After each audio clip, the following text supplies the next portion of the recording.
Hi friends, நம்ம வயலுக்கு தான் போயிட்டுருக்கோம். வயலுக்கு போதும் பாருங்கள் கண்ணழுக. எங்கே நீ என்ன விட்டுட்டு தனியாக போயிட்டுருக்க அப்படின்னு சொல்லிட்டு காவலுக்கு வந்துட்டுருக்காரு நமக்கு துணையாக. நம்ம எதுக்காக வயலுக்கு போகிறோம் அப்படின்னு பார்த்தீங்கன்னா, மதிய சமையலுக்கு ஏதாச்சும் காய் இருந்தால் பறிச்சிட்டு வரலாம் அப்படிங்கிறதுக்காக தான் போகிறோம். இதெல்லாம் வந்து மழை பெஞ்சிட்ருக்கு, இப்போ தான் விட்ருக்கு. மழை விட்ருக்கும் போதே போய் பறிச்சிட்டு வந்துடலாம் அப்படின்ட்டு தான் போயிட்டுருக்கோம். நம்ம வயலில் வந்து பார்த்திங்கன்னா பீக்கங்காய், பொல்லங்காய், சொரக்காய், அப்புறம் பாவக்காய், கோவக்காய், எல்லா காயுமே, கொத்தவரங்காய், அவரைக்காய், எல்லா காயுமே வந்து நம்ம போட்டிருக்கோம். இன்றைக்கி வந்து பார்த்திங்கன்னா நம்ம எல்லாத்தையும் சுற்றி பார்த்துட்டு சொரக்காய் மட்டும் பெருசாக போகிற மாதிரி இருந்துச்சு, அதை முற்றி போகிற மாதிரி இருந்துச்சு. அதை மட்டும் பறித்து எடுத்துக்கிட்டோம். இது பார்க்கறதுக்கு பெருசாக இருக்குது, ஆனால் பிஞ்சியாக தான் இருக்குது சொரக்காய். இதுதான் இன்றைக்கி நம்ம சமைக்க போகிறோம். எப்படி சமைக்கிறதுங்கிறத பார்க்கலாமா?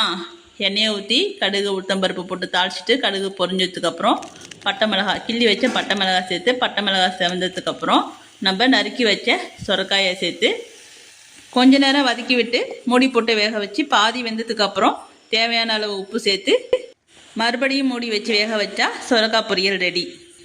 இதில் தேங்காய் சேர்த்தா நல்லாயிருக்கும். உங்களுக்கு பிடிக்குன்னா தேங்காய் சேர்த்துக்கோங்க. இந்த காய்க்கு வந்து தண்ணிலாம் ஊற்றி வேக வைக்கக்கூடாது. இந்த காயில் உள்ள தண்ணியிலே அது வந்து வெந்துடும். இப்போ காய் வந்து நல்லாவே வெந்துடுச்சு. இனிமேல் வந்து இறக்கிடலாம். நம்ம தண்ணி ஊற்றாமலே எவ்வளோ தண்ணி விட்டுருக்குன்னு பாருங்கள். பார்க்கறதுக்கும் சமைக்கிறதுக்கும் சிம்பிளாக இருந்தாலும் இந்த காயோட டேஸ்ட்டு சூப்பராகவே இருக்கும். அதுவும் நம்ம வீட்டில் காய்ச்சதுன்னா கேட்கவே வேணாம்.